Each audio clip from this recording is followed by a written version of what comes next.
Bonjour tout le monde. Aujourd'hui, je suis autorisé de parler de la caravane. On a déjà expliqué que précédemment, on ne pouvait pas le faire parce que les délégations, les négociations étaient en cours et on ne devait pas donc les perturber.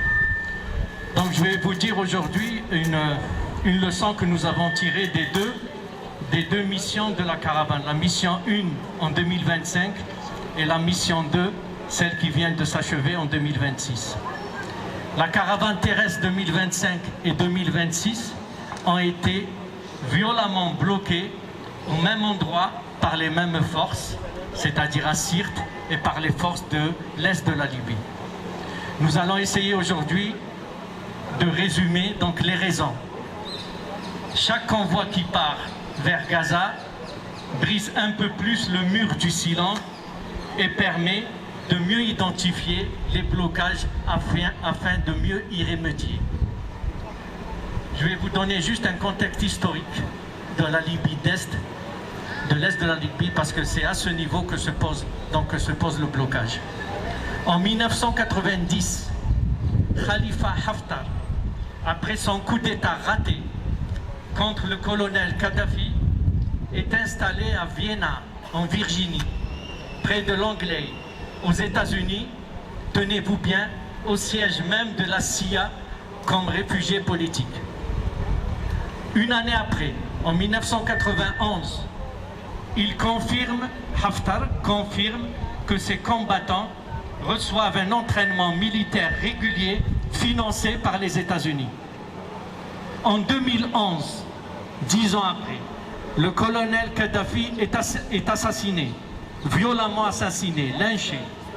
Les États-Unis le placent à l'est de la Libye, placent Haftar à l'est de la Libye la même année pour avorter tout effort d'unité nationale avec l'autorité d'entente nationale basée à Tripoli, seule reconnue par l'ONU.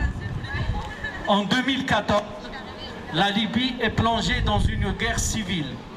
Haftar crée sa milice en accord avec les Émirats arabes unis, l'Arabie saoudite et l'Égypte. Il est aujourd'hui soutenu par une partie des acteurs internationaux, notamment la France, quant à le recevoir et à entretenir avec lui des relations donc officielles avec Haftar, les États-Unis, l'Égypte et les Émirats arabes unis et naturellement l'occupant israélien. En 2019, Haftar organise une offensive armée contre Tripoli et marque ainsi un tournant majeur violent dans la guerre civile libyenne. La diplomatie émiratie, qui a signé en 2020 les accords d'Abraham, s'est muée en une machine de guerre froide régionale, dont l'unique boussole est de déstabiliser les pays africains en finançant le tribalisme et le régionalisme. Abu Dhabi met en place des réseaux occultes avec une main mise sur l'or, la vente des armes et le financement des mercenaires pour bénéficier de véritables leviers du pouvoir dans la région. Les milices Wagner, alliées dorénavant à Abu Dhabi, contribuent grandement dans cette stratégie du chaos des pays africains. Le Soudan constitue le témoignage le plus tragique de cette tragédie, du chaos des Émiratis. Alors que le pays s'enfonce dans une guerre civile atroce, les preuves se multiplient et s'accumulent concernant le soutien militaire massif apporté par Abu Dhabi via Haftar aux forces de soutien rapide des insurgés soudanais. En alimentant cette milice accusée de massacres ethniques au Darfour, les Émirats sacrifient la stabilité du peuple sur l'autel de la mainmise des Américains et des sionistes dans la région. D'autre part, des responsables émiratis se rendent régulièrement dans les pays africains et arabes pour inciter à la normalisation avec Israël, utilisant les moyens de pression classiques, notamment économiques, ou au cas échéant, en accentuant les divisions entre les différentes régions du pays. La Somalie, en 2025, a coupé ses relations avec les Émirats, qui a joué un rôle prépondérant dans la reconnaissance de la région Somaliland par l'occupant israélien. Aujourd'hui, la seconde mission de la caravane confirme que le mercenaire Haftar, aux ordres des Émiratis, a décrété que Sirte est le début d'Israël, d'où le slogan de la caravane terrestre. Les frontières d'Israël commencent là où s'arrêtera la caravane terrestre.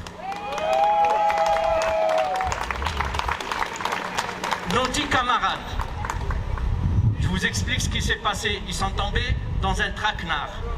Il y a eu 3 délégations qui sont allées négocier le passage à travers ce qu'ils appellent le poste frontalier 5+5 pour se rendre donc à l'est de la Libye. Il y a eu 2 délégations qui sont revenues, tandis qu'en 2025, la première délégation a été kidnappée. Ça, c'est la technique de Haftar et de ses milices. Cette fois-ci, les 2 délégations sont passées. La troisième, celle où on a tous nos camarades, elle est allée avec de bonnes intentions, de bonne volonté, à un rendez-vous avec le Croissant Rouge libyen pour négocier ce passage. Mais ils ont été surpris, sont tombés dans un piège. Ils ont vu qu'il y avait des camions qui les attendaient. Ils les ont embarqués dans les camions à destination d'une prison secrète, donc à Benghazi. Et là, ils y sont depuis le 24 mai. Depuis le 24 mai, le 4 juin, ils ont commencé une grève de la soif. Elle a été reconduite, donc leur détention, et on apprend avant-hier qu'elle est reconduite pour 1 mois. Donc voilà le travail de Haftar. Et on se demande pourquoi la France, elle continue de le recevoir à l'Élysée et elle continue à avoir des relations officielles avec ce mercenaire, avec ce voyou. Donc nous exigeons aujourd'hui, compte tenu des éléments que nous venons d'évoquer, parce que nous avons la ferme intention de réagir, de ne pas laisser nos camarades donc s'éterniser dans ces prisons secrètes où ils subissent le martyre. Nous exigeons la libération immédiate et inconditionnelle de nos 10 camarades, c'est-à-dire Alicia d'Espagne, Laura de Pologne, Jenel des États-Unis, Maria d'Argentine, Lucas d'Argentine, Mathias d'Uruguay, Anna Margarida de Portugal, Ashraf Fouja de Tunisie, Domenico d'Italie et Leonarda d'Italie. Actuellement, il y a 30 militants dans le monde qui sont en train de faire une grève de la faim en soutien à nos 10 camarades qui sont en grève de la soif depuis le 4 mai.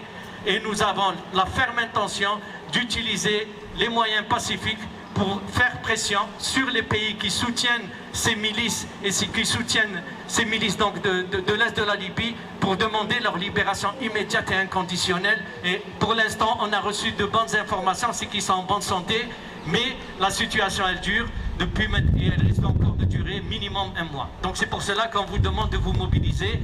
Je pense que ce jeudi, on prévoit de faire un rassemblement ici à Marseille pour exiger et pour faire pression, exiger leur libération immédiate et inconditionnelle. Merci.